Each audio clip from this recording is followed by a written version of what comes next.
네, 오늘은 내가 나 된 것은 이라는 제목으로 하나님의 말씀을 나누도록 하겠습니다.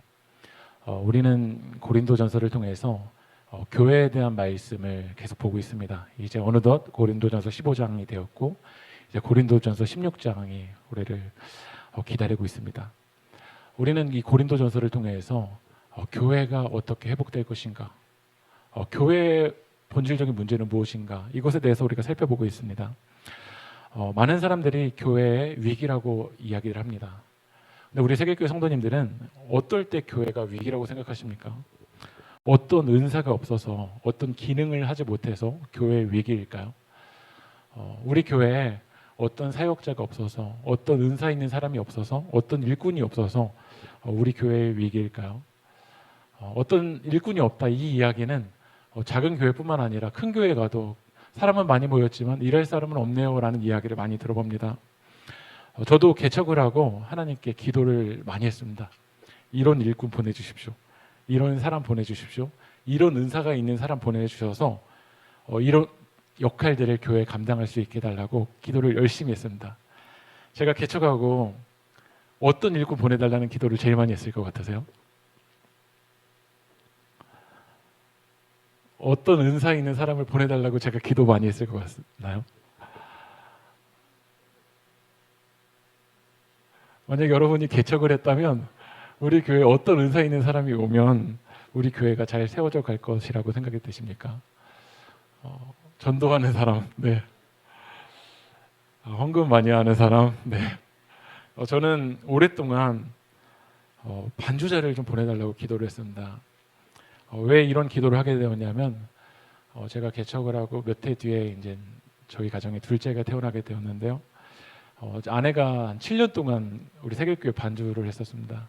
이제 둘째가 태어났었을 때 예배 시작 전에 이 둘째를 재우고, 그 당시 교회가 중산동에 있었을 당시였습니다. 그 당시 교회에 작은 방이 있었는데 그 방에 아이를 재우고 이제 아내가 반주를 시작했습니다. 근데 그날따라 새가족분이 두 분이나 오신 거예요.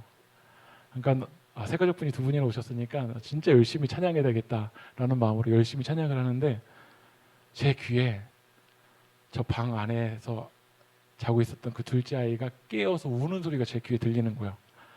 그래서 예배를 시작을 했는데 잠깐 예배 잠깐 멈출게요. 저희 아이가 깨어서 울고 있습니다라는 이야기를 못 하겠는 거예요. 그때 엄청나게 제가 마음속으로 울면서 찬양 인도를 했던 적이 있습니다. 감사하게 그 당시에 다녔던 고등학교 친구가 그 이야기를, 그 울음소리를 듣고 가서 우리 둘째 아이를 이렇게 데리고 갔던 적이 있습니다. 그래서 이제 아내가 결국에는 어떻게 예배를 시작했냐면 이 건반 옆에다가 유모차의 아이를 재워놓고 이제 예배를 시작하는 겁니다. 근데 이 건반 옆에 바로 스피커가 있으니까 예배가 시작하자마자 이제 아이가 깨기 시작합니다. 그럼 제 아내가 한쪽 발은 페달을 밟고 한쪽 발로는 유모차를 오른발로 왔다 갔다 하면서 이렇게 재웠었던 그 모습을 볼 때 하나님께 정말 기도했습니다. 하나님 제발 반주자를 보내주십시오. 반주자를 보내주십시오. 또 제가 반주자를 보내달라고 했던 기도의 이유가 있는데요. 찬양 연습을 하면서 아내랑 싸울 때가 좀 있습니다. 예배 시작 전부터 이 은혜가 다 깨져버릴 때가 있는데요. 오늘 우리가 그 찬양을 불렀잖아요. 주 하나님 지으신 모든 세계. 그래서 같이 연습을 열심히 했습니다. 주 하나님 지으신 모든 세계. 근데 막상 딱 찬양이 시작되니까 아내가 어떻게 반주를 했냐면 주 하나님 독생자 예수 날 위하여. 너무 울고 싶었습니다. 그리고 가끔 이제 제가 아내한테 이렇게 부탁을 하거든요. 여보, 은혜롭게 반주를 해줘. 이게 은혜롭게 반주를 해달라는 게 뭔지도 모르면서 제가 은혜롭게 반주를 해줘. 뜨겁게 기도할 수 있도록 반주를 해줘. 그럼 이제 아내는 저에게 이야기하죠. 뜨겁게 기도할 수 있는 반주가 뭔데? 은혜로운 반주가 도대체 뭔데 나한테 그걸 요구하는 거야? 라고 이렇게 이야기했던 적이 있습니다. 그래서 하나님이 저를 불쌍히 여겨주셨는지 우리 세계교회 우리 희진 선생님들 이렇게 보내주셔서 아름다운 이렇게 반주를 해주셔서 너무나도 감사합니다. 그런데 만약 은사로만 어떤 기능으로만 교회가 세워진다라고 하면 고린도 교회에서는 이런 분열이 없어야 됩니다. 고린도 교회에는 많은 은사가 있었습니다. 제가 지난번에도 이야기했지만 만약에 우리 세계교회에 다른 은사가 아니라 병고침의 은사가 있으신 분이 한 분만 있다면, 그분을 통해서 한 주에 한 명씩만 병이 낫게 된다면 우리 세계교회는 벽을 다 허물어야 됩니다.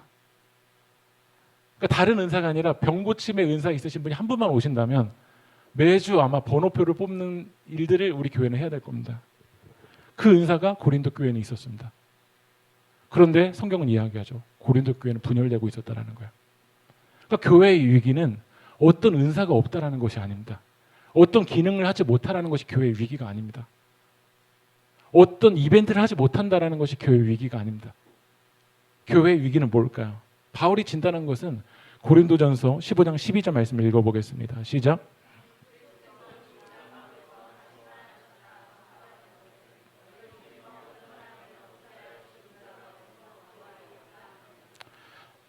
죽은 자 가운데서 다시 살아나셨다 전파되었거늘. 죽은 자 가운데 다시 살아나셨다.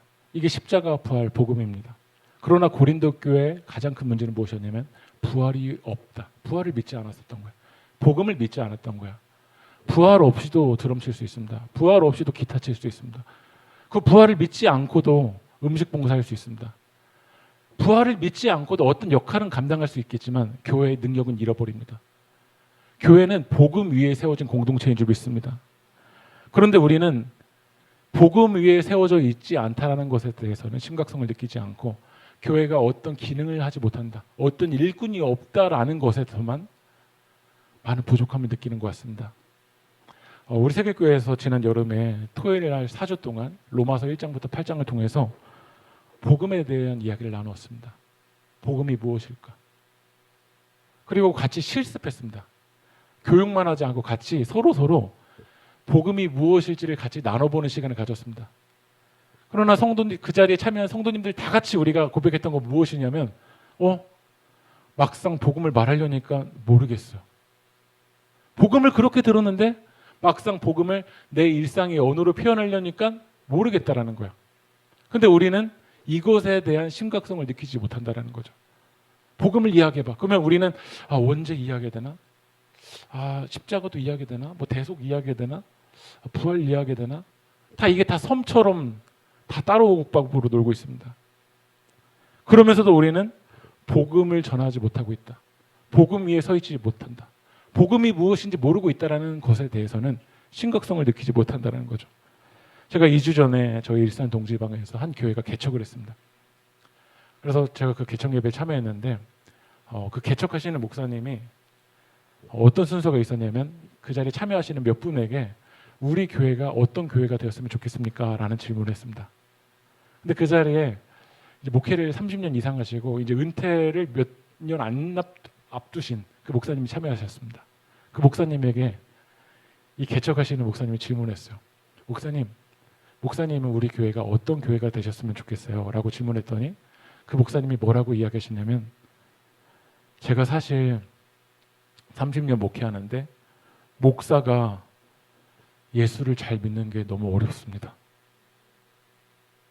그러면서 뭐라고 이야기하시냐면 저는 이 개척교회 목사님이 예수님을 잘 믿는 목사님, 그런 교회가 되었으면 좋겠습니다. 라고 이야기하시는 거예요. 당시 그 이야기를 들을 땐 그 자리에서는 이제 교회가 시작됐는데 왜 그런 얘기를 하실까? 근데 돌아가면서 생각이 들었어요. 맞았다. 목사가 복음을 잘 믿지 못하고 복음을 전하지 않고 어떤 은사가 없다, 어떤 일꾼이 없다, 어떤 프로그램을 못한다라는 것에 대해서 열등감을 느끼고 목회를 한다면 이 교회는 소망이 없습니다. 그러나 교회가 복음을 붙들고 있고 복음 위에 서 있고 교회 모든 행사들이 복음을 향한 행사가 되어 간다면, 복음 중심적으로 부흥한다면 그 교회에는 소망이 있는 줄 믿습니다. 고린도전서 15장 1절 말씀 한번 읽어볼까요? 시작.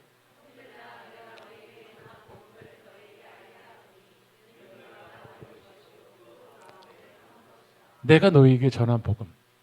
이 고린도 교회는 바울이 복음을 선포했고 이 복음에 서서 교회가 시작되었습니다. 복음이 여러분 무엇입니까? 예수님을 믿으면 편안해진다. 이게 복음일까요? 예수님을 믿으면 잘 될 거야. 이게 복음일까요? 이건 복음의 결과에 있을 수 있겠지만 복음은 아닙니다. 예수님이 우리를 구원하시기 위해서 하신 그 일, 그 승리의 선포의 소식이 복음인 줄 믿습니다. 근데 우리는 복음이 무엇인지, 복음의 결과가 복음인 것처럼 살아가는 사람들이 너무나도 많습니다. 그리고 복음을 누리지 못합니다. 고린도 교회가 그랬습니다. 처음엔 복음으로 시작한 것 같지만 그들에겐 복음이 아니라 어떤 은사만 남았습니다. 내 은사가 더 낫다. 내 은사가 더 소중하다. 방언이 최고다. 병고침이 최고다. 사람들에게 보여지는 그 화려함만 남았습니다.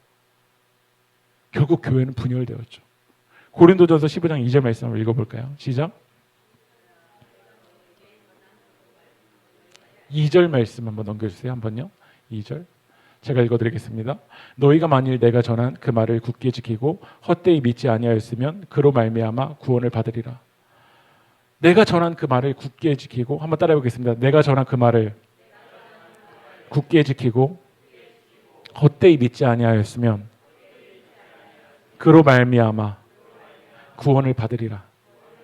헛되이 믿지 아니하였으면 구원을 받으리라. 그런데 고린도 교회가 어땠다라는 거죠? 복음이 아닌 헛된 것을 믿고 그 헛된 것에 자기의 정체성을 삼으려는 사람들이 너무나도 많았다라는 거야.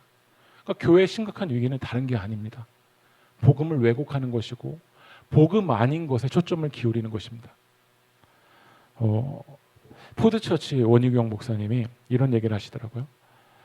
가짜 휘발유가 있잖아요. 가끔 이렇게 도로 가다 보면은 휘발유 싸게 판다고 하는 그 가짜 휘발유 파는 데 있잖아요. 근데 그 가짜 휘발유에 가장 많이 들어있는 게 뭘까요? 진짜 휘발유라는 거야. 가짜 휘발유에 아이러니하게 가장 많이 들어있는 게 진짜 휘발유라는 거야. 교회가 예수 이야기를 너무나도 많이 합니다. 그러나 예수에 대한 이야기를 많이 하면서도 복음 아닌 것을 붙들고 있는 게 고린도 교회의 모습이었습니다. C.S. 루이스는 순전한 기독교에서 이런 표현을 합니다. 물탄 기독교. 물을 타버렸다는 거야. 복음 외에 다른 것으로 타버리고 왜곡한 것이 교회의 모습이 되었다는 거죠. 여러분, 복음은 우리의 전부입니다. 여러분 믿으십니까? 그런데 우리는 교회에 새가족 등록을 하면 새가족 훈련을 하잖아요. 4주 동안. 하나님 우리를 사랑하십니다. 우리는 죄인이었습니다. 그러면서 복음에 대한 내용을 4주 동안만 알고 그 4주 동안 띡 하고 스캔하면 그것으로 다 끝났다고 생각을 하더라고요. 우리는 매주 매일 우리가 복음 위에 서 있는지, 복음을 붙들고 있는지, 내 인생이 복음을 향하는지 점검하지 않는다라는 거죠. 슬로 처치라는 책에서 존 패티슨 목사님이 그런 얘기를 합니다. 우리는 사람들을 교회 안으로 끌어모으기 위해서 단기적인 성장을 계획한다라는 거예요. 건물 안을 붐비게 할 수 있는 매력적인 행사와 프로그램을 준비하는데요. 그러면서 교회를 어떻게 만드냐면요. 이 책에서는 기계론적인 성장을 만든다라는 거예요. 한번 책의 내용을 한번 같이 읽어볼까요? 시작. 기계론적인 교회 성장론은 교회 지속적인 발전에 별 도움이 되지 않는다는 데 문제가 있다. 정형화된 사역들, 성도들을 끌어모으기 위한 표적 마케팅, 유명 인사가 되어버린 성직자, 철저히 각본화된 예배, 일종의 브랜드가 된 교회, 기계적인 교회 운영, 공식처럼 알려진 교회 성장법 등이 개교의 상황 혹은 지역의 특수성과는 아무 상관없이 일반적으로 적용되고 교회들은 수많은 프로그램의 홍수 속에서 행사를 치르느라 정신이 없다. 점점 더 많은 사람이 진정성 없이 번지르르한 상품에 조금씩 지쳐가고 있다. 이게 고린도 교회의 모습이지 않았을까요? 지쳐버린 거예요. 많은 은사에만 지쳐버린 거예요. 왜냐하면 복음과 연결되지 않은 은사로만 끝나는 건 우리를 지쳐버리게 만듭니다. 교회의 사역이 복음과 연결되지 않고 사역으로만 남고 화려함으로만 남으면 결국 지쳐버립니다. 교회는 복음이신 예수와 연결돼야 됩니다. 근데 교회가 계속 복음을 왜곡하는 사람들이 있었던 거야. 다른 복음을 전하는 사람들이 있었죠.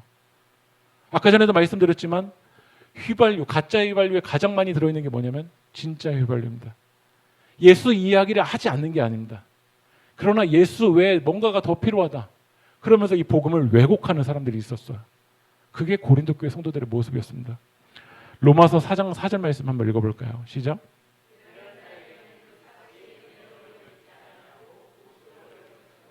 이게 바로 복음을 빼앗는 적입니다.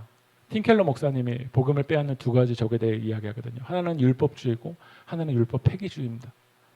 복음을 빼앗는 적이 뭐냐면 하나님의 은혜로 받기보다는 뭐로 여기게 만든다라는 거죠?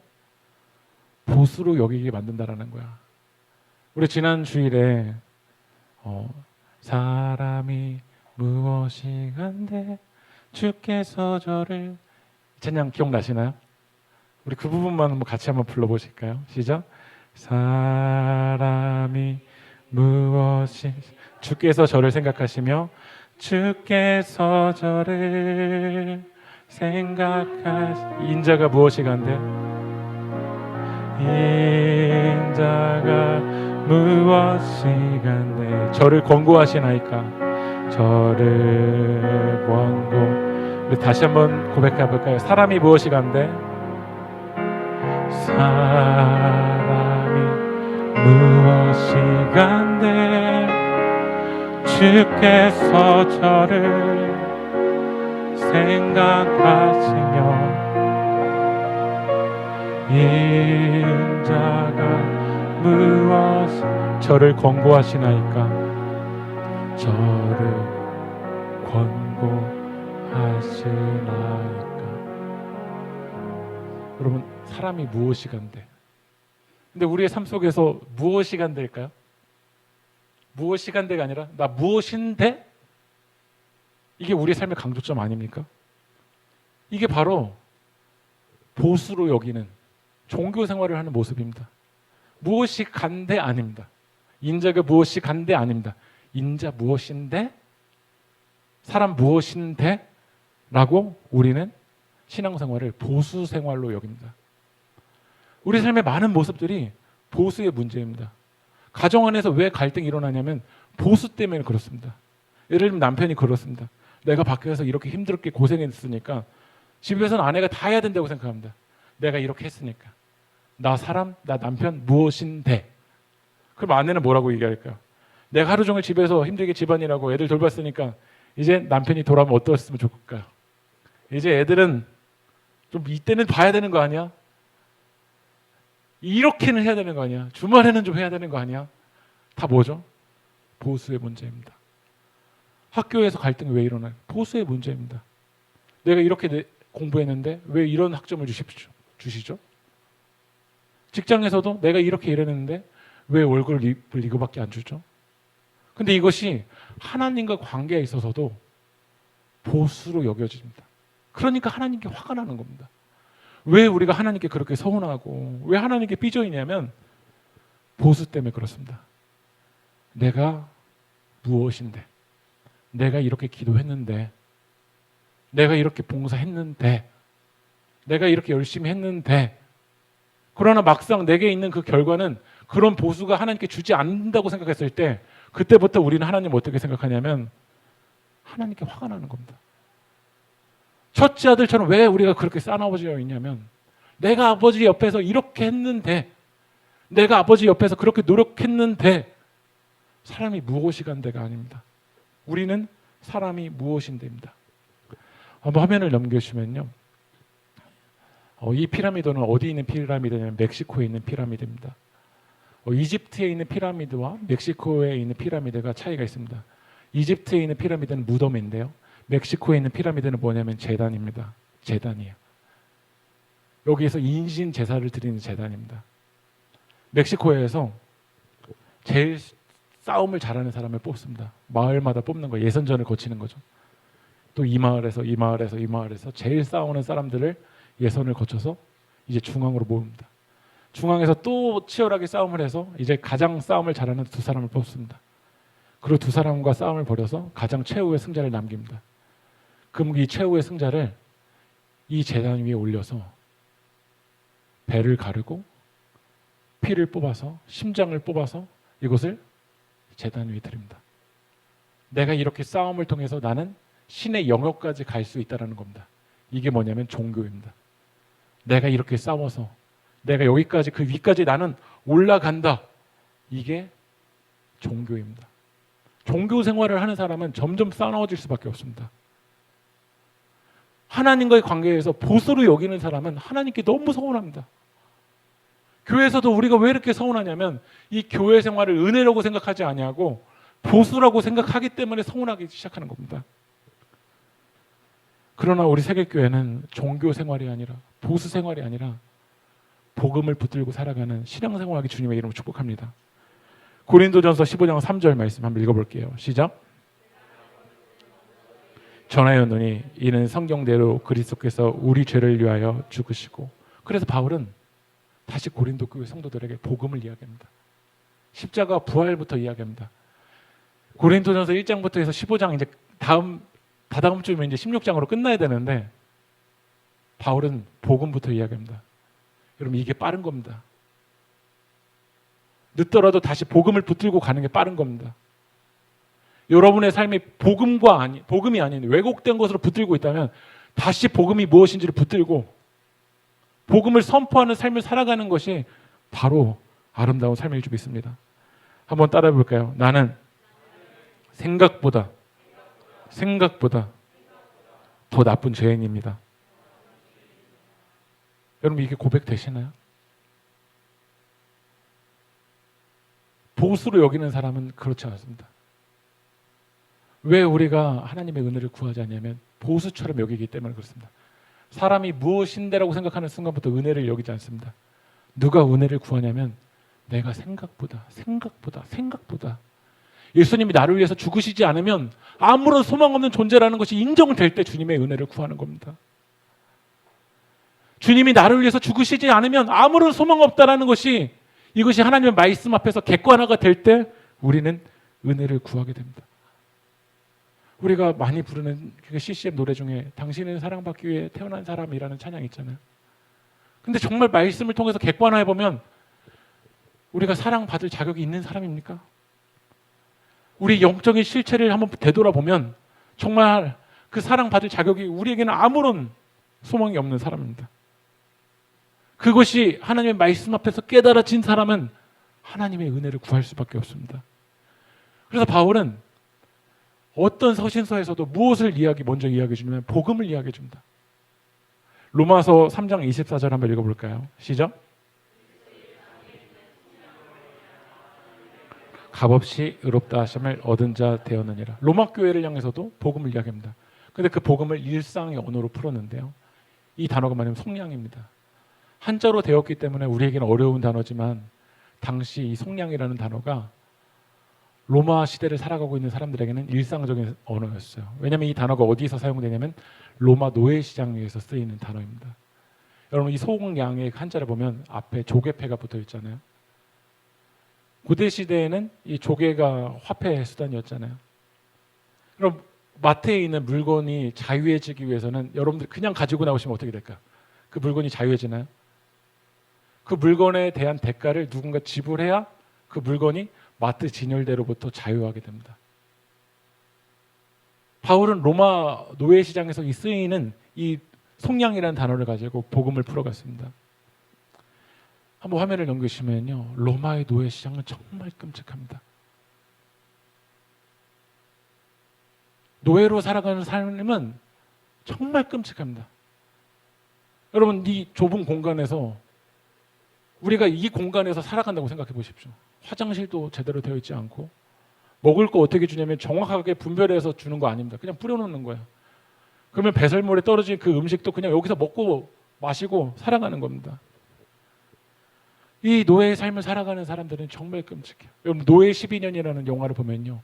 미국에서도 이 노예 시장이 있었을 때 그 모습을 보면 수천 년 전에 성경이 쓰여지던 그 시대가 아니라 몇백 년 전만 하더라도 이 노예 시장의 모습이 정말로 끔찍한 걸 우리가 알 수 있습니다. 노예로 살아가는 사람들은 이 노예의 삶이 너무나도 끔찍해서 가령 몇몇의 노예들은 도망을 갑니다. 도망을 가는데요. 도망간 노예가 정말 열심히 뛰고 정말 자유해지기 위해서 정말 피나는 노력을 해서 노예가 가장 먼저 하는 일이 뭐냐면요. 돌을 들어가지고요. 자기의 살에 피부를 찢는 겁니다. 왜냐하면 노예는 노예라는 도장이 몸에 찍혀 있거든요. 이것이 찍혀 있는 순간 자유할 수가 없는 거야. 그래서 돌로 어떻게 했냐면은 이 노예 도장이 찍혀 있는 거를 어떻게든 이거를 벗겨내기 위해서 온몸이 피투성이가 되더라도 그런 노력을 합니다. 근데 노예 주인이 잡을 수 있을까 못 잡을까? 노예는 달려서 도망가지만 말을 타든지 마차만 타더라도 금방 따라잡아서 잡을 수 있잖아요. 그러면 다시 잡아온 노예, 우리나라도 그 역할을 감당했었던 사람이 추노잖아요. 우리나라에 추노라는 드라마가 한창 인기 있었던 적이 있었는데요. 추노라는 드라마를 보시면요, 노예의 도장을 어디다 결국 찍어버리냐면 얼굴에다 찍어버린다. 다시 못 도망가게 얼굴에다 찍어버립니다. 다시 잡혀온 노예는 다시 도장을 찍어버리는 거야. 이 노예는 도망갔다 온 노예라는 거야. 여러분, 노예 시장에서 사람들이 노예를 사기 위해서 옵니다. 여러분이 노예를 그 당시에 산다라면 도망갔다 온 노예 사시겠습니까? 안 사시겠습니까? 안 사시겠죠. 그리고 노예의 주인이 이야기할 겁니다. 이 노예는 도망갔다 온 노예다. 형편없는 노예다. 이 노예 사지 마. 차라리 저 노예가 대단해. 저 노예가 더 능력이 있어 라고 이야기할 겁니다. 근데 한 분이 이 도망갔다 온 노예 앞에 머물러 있는 겁니다. 그리고 이 노예를 사겠다고 이야기합니다. 노예 주인이 이야기하지 않겠습니까? 이 노예를 사지 말라고. 도망갔다 온 형편없는 노예라고. 이 노예 자유하게 해주면 언제 또 도망갈지 모르는 노예라고 이야기하지 않겠습니까? 더 좋은 노예 내가 소개할게요 라고 이야기하지 않겠습니까? 그런데 도망갔다 온 노예 앞에 머물러 있는 이분은 상상하지 못할 그 금액을 지불하고 이 노예를 사겠다라는 거야. 상상하지 못할 그 지불은 그 금액을 봤더니 자기 자신이에요. 자기 몸을 다 지불하고 이 노예를 사겠다라는 거야. 우리 다시 한번 말씀 읽어볼까요? 고린도전서 15장 9절 말씀 한번 읽어볼게요. 한번 넘겨주실게요. 고린도전서 15장 죄송합니다. 고린도전서 15장 3절 말씀 한번 읽어볼게요. 시작.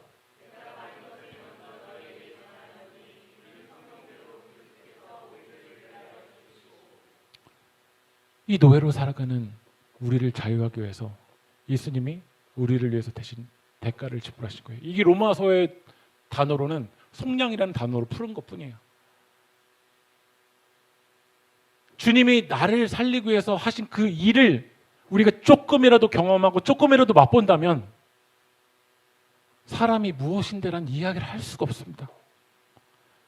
하나님 없이 노예로 살아갔던 그 삶을 우리가 그 영적인 실체를 자기 객관화를 조금이라도 해본다면 내 자랑 드러낼 게 아무것도 없습니다. 병 고침의 은사 드러낼 게 아무것도 없습니다. 방언한다는 은사 드러낼 게 아무것도 없습니다.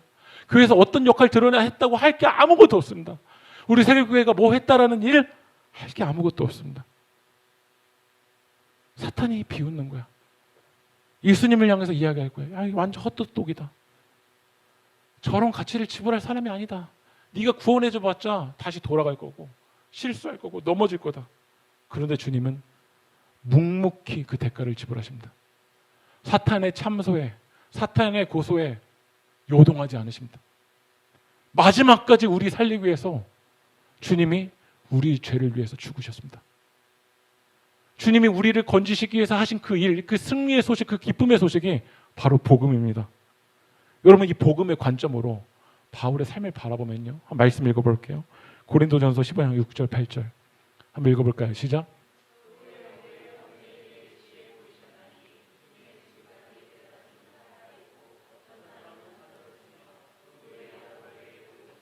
그 외의 모든 사도에게와 맨 나중에 만삭되지 못하여 난 자 같은 내게도 보이시는. 여러분, 보스의 삶을 살아가는 삶이라면 고린도전서에서 이렇게 편지하는 게 맞을까요? 부활하신 예수님이 나타나서 보여주신 순서를 이야기하는데 바울이 첫 번째입니까? 나중입니까? 보스의 관점으로, 종교 생활의 관점으로 생활한다면 맨 나중이 아니라, 만약에 자기가 맨 나중인 거 알았다면 이 부분 저 같으면 삭제할 것 같아요. 왜냐하면 자기에 도움이 안 되잖아요. 안 그래도 교회들이 사도성에 대해서 부인하려고 하고 사도성을 흔들려고 하는데 맨 나중에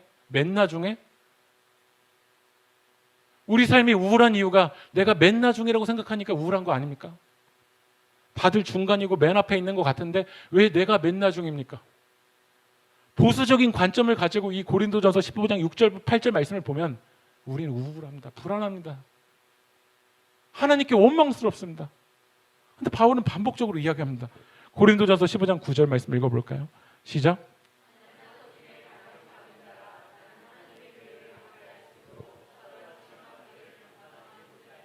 바울은 이야기합니다. 나 가장 작은 자다. 나 사도라고 칭함도 못 받는 자다. 바울은 하나님의 말씀 앞에서, 복음 앞에서 자기의 실체를 바라본 겁니다. 하나님의 은혜 없으면 난 반복적으로 실수하고 반복적으로 넘어지고 또 도망가고 또 넘어지는 그렇게 형편없는 존재였어요. 근데 내가 오늘 이 자리에 설 수 있는 거는요, 바울이 자기의 정체성을, 내가 나된 것을 부활하신 예수님을 경험한 순위로 이야기하겠다면 이 부분 삭제해야 돼요. 아니면 앞에 있는 거 다 지우고 내 뒤에 디모데가 경험했을 거고 내 뒤에 디도가 경험했을 거야 라고 뒤에 있는 사람 이야기했을 거예요. 그게 자기의 정체성이라면요. 교회에 있는 우리들이 어디에 정체성을 삼아야 될까? 먼저? 어떤 은사를 가지고 있다? 어떤 기능을 한다? 그게 아니었어요. 바울은 뭐라고 고백하냐면 고린도전서 15장 10절 말씀 읽어볼까요? 시작.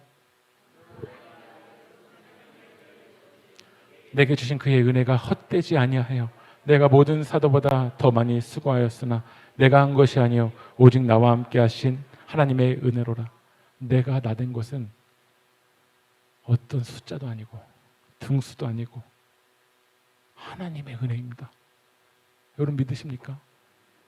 오늘 우리들이 이 자리에 설 수 있는 게, 우리가 오늘 이 자리에 하나님 예배 자리에 설 수 있는 게 뭐가 더 나아서 그렇습니까? 뭐가 더 대단해서 그렇습니까? 하나님의 은혜 없으면 우리는 아무런 소망 없는 존재입니다. 저는 오늘 이 하나님의 은혜가 여러분 가운데 깨달아지게 주님의 이름으로 축복합니다. 저는 오늘 이 자리에 설교하는 저도 아무리 생각해봐도 나쁜 죄인입니다.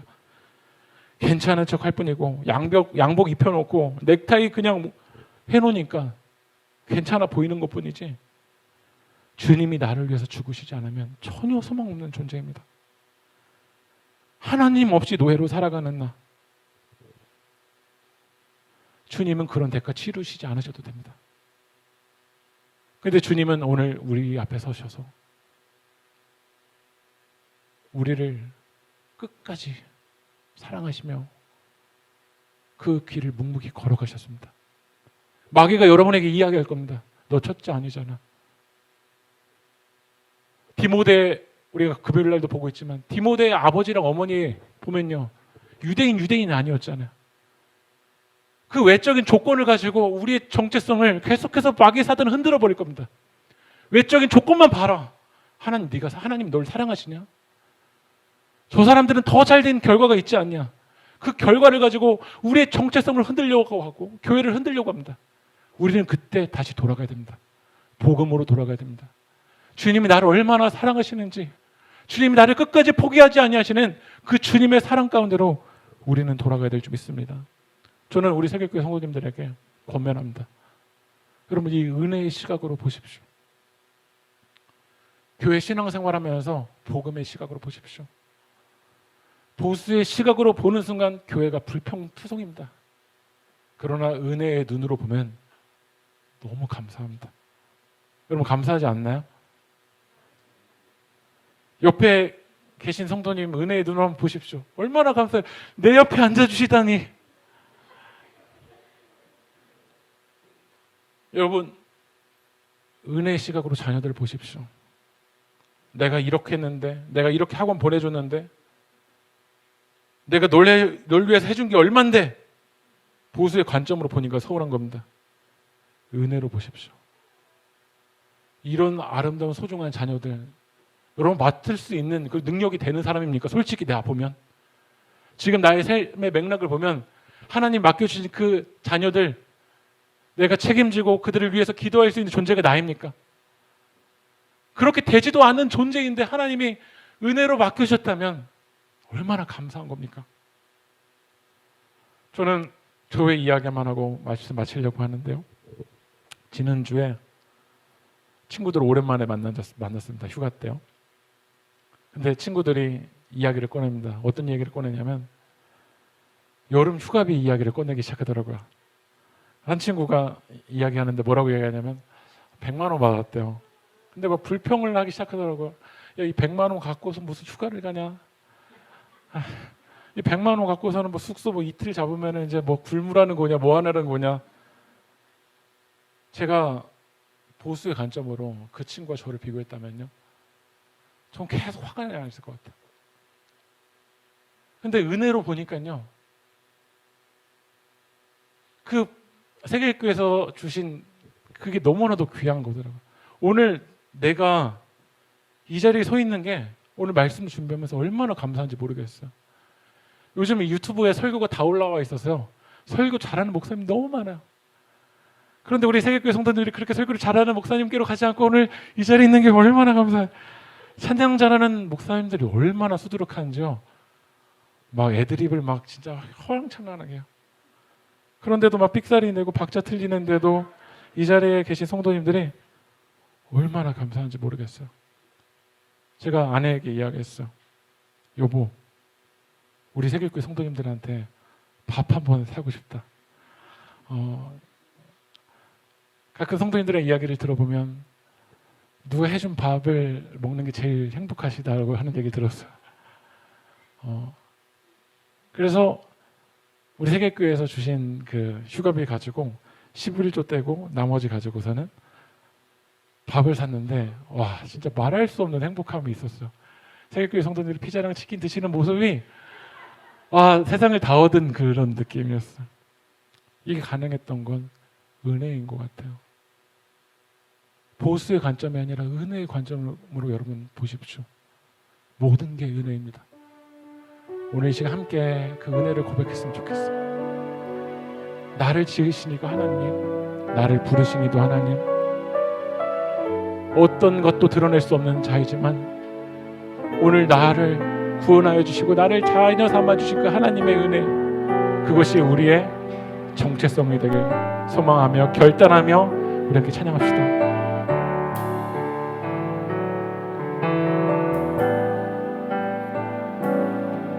나를 지으신 이가 하나님, 나를 부르신 이가 하나님, 나를 보내신 이도 하나님, 나의 나 된 것은 다 하나님 은혜라. 나의 달려갈 길 다 가도록, 나의 마지막 고요, 나의 마지막 걸 다 하도록, 나로 그 십자가 품게 하시니 나의 나 된 것은 다 하나님 은혜라. 한량없는 은혜, 한량없는 은혜, 갚을 길 없는 은혜, 내 삶을 애워싸는 하나님의 은혜.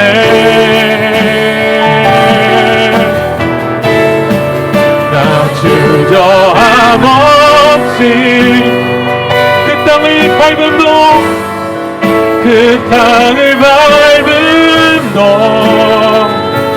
나를 붙드시는, 나를 붙드시는 하나님을. 오늘 우리 시간 기도합시다. 내가 나 된 것은 여러분 무엇으로 여러분의 정체성을 삼으려고 하고 있습니까? 어떤 숫자로서 우리의 정체성을 삼으려고 하고 있습니까? 부활하신 예수님을 경험한 그 순서로서 나의 정체성을 삼으려고 하고 있습니까? 마귀 사단은 우리에게 이야기합니다. 예수님한테 이야기합니다. 이 노예 사지 마라. 또 도망간다.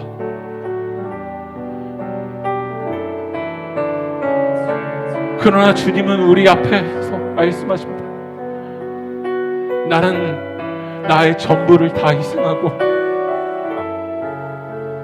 너를 살 것이다. 너를 살 것이다. 너를 끝까지 포기하지 않을 것이다. 네가 실수하고 넘어져도 난 널 포기하지 않을 것이다. 오늘 주님의 사랑이 우리의 정체성인 줄 믿습니다.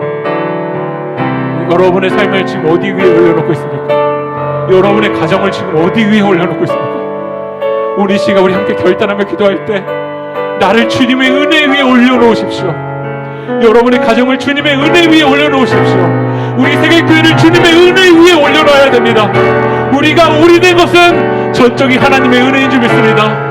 우리 시간 우리 결단하며 기도할 때 하나님 은혜로 살아가게 하여 주시고, 아버지는 내 정체성이 하나님의 은혜가 될 수 있게 하달라고 우리 시간 주님의 이름으로 부르고 동선을 기도하겠습니다.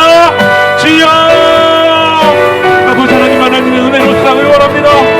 내가 나될 것은 아버지는 어떤 보수가 아니라, 아버지는 어떤 결과가 아니라 오직 전적인 하나님의 은혜를 고백합니다.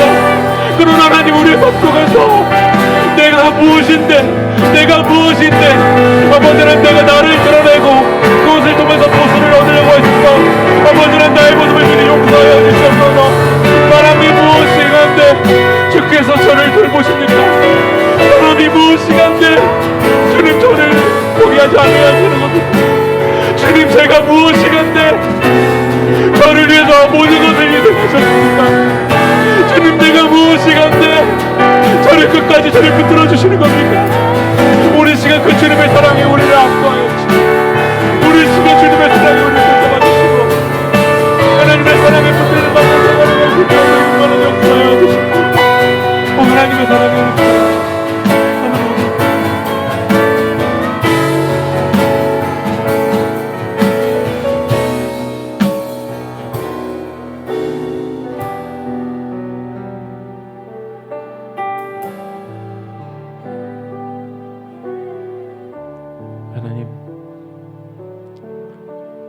제가 무엇이간데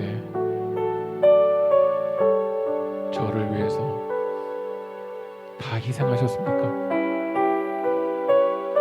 제가 무엇이간데 또 넘어지고 또 도망갔었던 저를 포기하지 아니하시는 겁니까?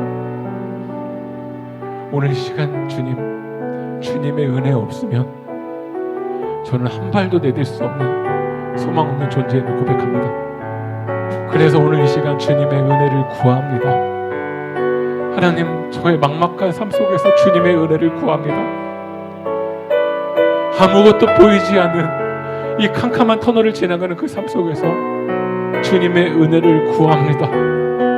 주님의 은혜로 다시 소망을 얻게 하시고, 주님의 은혜로 다시 발을 내딛게 하시고, 주님의 은혜를 찬양하게 하시고, 주님의 은혜로 일어나게 하여 주시옵소서.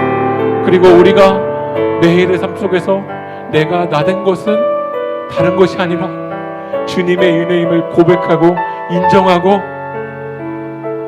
주님께 영광을 올리며 살아갈 수 있도록 주여 인도하여 주시옵소서.